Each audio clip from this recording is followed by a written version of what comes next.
જન્મના દાખલામાં ભૂલ છે કે ભલે ને એ પછી છે જન્મ તારીખની જે ભૂલ છે, તો શું તમે જાણો છો કે એ કઈ રીતની પ્રોસિજર છે, ફોલો કરશો જેથી કરીને તમારા જન્મના દાખલામાં જન્મ તારીખ છે એ સુધારણા થઈ જાય. બાકીના જે તમારા સુધારણા છે, જેવા કે નામ છે, અટક છે કે અન્ય કોઈ સુધારણા છે, એ તો તમને જ્યાદાતર જે રજિસ્ટ્રાર છે એ સુધારણા કરી આપશે. પરંતુ જન્મ તારીખ સુધારણા કરવી છે ને, તો એ તમને થોડું ઓકવર્ડ ફીલ કરશે અને બનતા ભાગે તમારા સુધારણા નહીં કરે.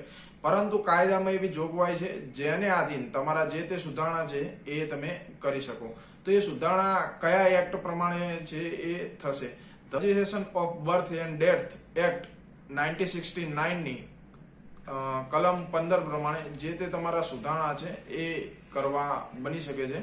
એના માટે તમારે શું કરવાની જરૂર બને? તો જે તે નોંધણી કહેવાય કે જે તે રજિસ્ટ્રાર છે એમને આ કલમ અનુસંધાને તમારી એક અરજી આપવાની રહેશે. એ અરજી ઉપર તમારે 3 રૂપિયાની ટિકિટ લગાવવાની રહેશે અને આ અનુસંધાને તમારે જે તે પ્રોસિજર કરવાની છે હું તમને અહીંયા જણાવું છું. તો એના માટે તમારે તો પહેલા શું કરવાનું છે કે જન્મ તારીખ તમારી ભૂલ છે અથવા ખોટી છે એને તો પહેલા તમારે જણાવવું પડશે. એટલે તમારી પાસે એવા ડોક્યુમેન્ટ હોવા જોઈએ જેથી કરીને તમારી જે તે જન્મ તારીખ સાચી છે કે ખોટી છે તમે પુરવાર કરી શકો. તો અહીંયા પ્રાઇમા ફેસિસ ડોક્યુમેન્ટ હું તમને જણાવું કે જે તે વ્યક્તિનો જન્મ છે એ જે તે દવાખાનામાં થયો છે, એટલે જે તે દવાખાનામાં તમારું નોંધણી થતી હોય છે, જેવું કે એમના આખો રેકર્ડ છે એમને જાળવતા હોય છે અને એ રેકર્ડના અનુસંધાને જે તે તમને ફોર્મ આપતા હોય છે અથવા જે કાગળ આપતા હોય છે અને એ કાગળના અનુસંધાને જે તે તમારી કહેવાય કે નોંધણી ઓફિસ એટલે કે બર્થ એન્ડ ડેથ અનુસાર જે તે તમારી નગરપાલિકા, મહાનગરપાલિકા અથવા ગ્રામ પંચાયતમાં જે તે તમારી નોંધણી થતી હોય છે. તો આવો જે તે તમારું ડોક્ટરનું જે પ્રૂફ છે, જે હોસ્પિટલનું પ્રૂફ છે, એ પ્રૂફના આધારે તમારે જે તે આ આગળની જે તે પ્રોસિજર કરવાની છે. ઇવન તમારું જો હોસ્પિટલમાં નથી થયું તો એના માટે થોડીક આ પ્રોસિજર આગળ બની શકે છે. પરંતુ અહીંયા મેઇનલી હું તમને બતાવું કે જે લોકોનો જન્મ છે એ દવાખાનામાં, હોસ્પિટલમાં થયેલ છે અને એ અનુસંધાને જ જે તે નોંધણી થયેલ છે, એમના માટે જ અહીંયા મેઇનલી વાત કરું છું. જનરલી બધા માટે જ છે, પરંતુ જે લોકોનો ઘરે જન્મ થયેલ છે અને નોંધણી થયેલ છે એમના માટે થોડીક અપીલ જેવી ક્રાઇટેરિયા બની શકે છે. તો તમે અહીંયા ધ્યાનથી સમજો. તો અહીંયા સૌપ્રથમ તમારે જમણા સાઈડ જે કહેવાય કે આપણે અરજી લખીએ એ પ્રકારે તમારે જે તે તમારું નામ છે, મોબાઈલ નંબર છે, સરનામું છે, ડેટ જે તે તમે એપ્લિકેશન આપો છો એની તારીખ લખવાની છે. પછી અહીંયા તમે ડાબી સાઈડ પ્રતિષ્ઠિત જન્મ મરણ નોંધણી રજિસ્ટ્રાર જે તે ગ્રામ પંચાયત, નગરપાલિકા, મહાનગરપાલિકા વિષયમાં અથવા બાબતમાં તમારે લખવાનું છે કે જન્મ મરણ નોંધણી અધિનિયમ 1969 ની કલમ 15 પ્રમાણે જે તે તમારા સુધારણા કરવા છે એ બાબત ત્યાં લખી દેવાની. સુધારા કરવા બાબતને જે તે તમારી માહિતી છે, જે તે તમારી અરજી છે એ લખવાની રહેશે અને એની સાથે તમારા જે તે બિડાણમાં છે એ તમારે જોડવાના. જેવા કે તમારા હોસ્પિટલમાં જે જન્મ થયેલ છે એની પાવતી છે, જો એ પાવતી સાચી હશે ને એ જ પ્રકારની જો જન્મની જે તમારો જન્મનો દાખલો છે એમાં જ જો તમારી જન્મ તારીખ છે એ લખેલી હશે તો એ સાચી જ બનશે. તમારે કોઈ ક્રાઇટેરિયા બનતો નથી સુધારવા માટેનો.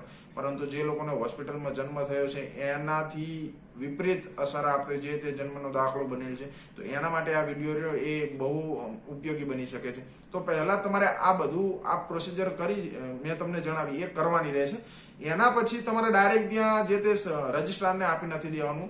એની જે તે તમે અરજી કરી છે એને તમારા જે તે ફોનમાં છે એને સ્કેન કરી લેવાના છે બધા ડોક્યુમેન્ટ, જેથી કરીને આગળની તમારે જે તે પ્રોસિજર કરવાની બને એ હું તમને અહીંયા વિડીયો પ્રમાણે જણાવું છું. એટલે કે તમારી જે તે એની પીડીએફ બનાવી દેવાની છે. એટલે કે જે તમારી અરજી છે એની સાથે જે તે તમારો જન્મનો દાખલો છે, જે તે તમારે સપોર્ટિવ ડોક્યુમેન્ટ છે, એટલે કે જે તે તમારું હોસ્પિટલનું પ્રૂફ છે, એલસી છે, તમારું આધાર કાર્ડ છે, એવા બીજા કોઈ અન્ય ડોક્યુમેન્ટ જે તમારું આઈડેન્ટિટી અને જે તે ડેટ ઓફ બર્થની મતલબ પ્રાઇમા ફેસિસ બતાવતા હોય એ બધા ડોક્યુમેન્ટ તમારે જોડવાના હોય છે. એ બધાની એક પીડીએફ બનાવી દેવાની છે.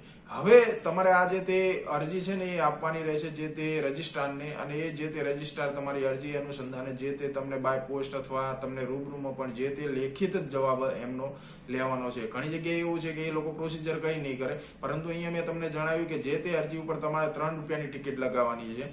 હવે આ 3 રૂપિયાની ટિકિટ લગાવી છે એટલે એની વેલ્યુ છે ને એ ઘણી વધી જતી હોય છે. જે અનુસંધાને જો અમુક સમય મર્યાદા સુધી એટલે કે 30 દિવસની સમય મર્યાદામાં તમને કોઈ એનો જવાબ નથી મળતો તો એના પછી તમે જે તે અરજી અનુસંધાને આરટીઆઈ એક્ટ પ્રમાણે જે તે માહિતી છે એ માગી શકો છો. અને જો તમારો સુધારણા થઈ ગયો હોય તો બેસ્ટ છે, નથી થતો તો પછી આપે એના ઉપર અપીલ કરવાની રહેતી હોય છે એટલે અહીંયા મેં તમને જણાવ્યું કે જે તે તમે એની પીડીએફ બનાવી છે તો તમારા અપીલમાં એટલે જે તે કોર્ટ પ્રોસિજરની જેમ તમારે કોઈ અપીલ કરવાની નથી, પરંતુ મેં આના રિલેટેડનો એક વિડીયો બનાવ્યો હતો જે હું અહીંયા મેન્શન કરી દઈશ. તેમાં મેં એક મેલ આઈડી ને એક એડ્રેસ ને જે તે મુખ્ય ગુજરાત રાજ્યના જે મુખ્ય રજિસ્ટ્રાર છે એમની મેલ આઈડી મોબાઈલ નંબર ની બધી ડિટેલ હોય છે.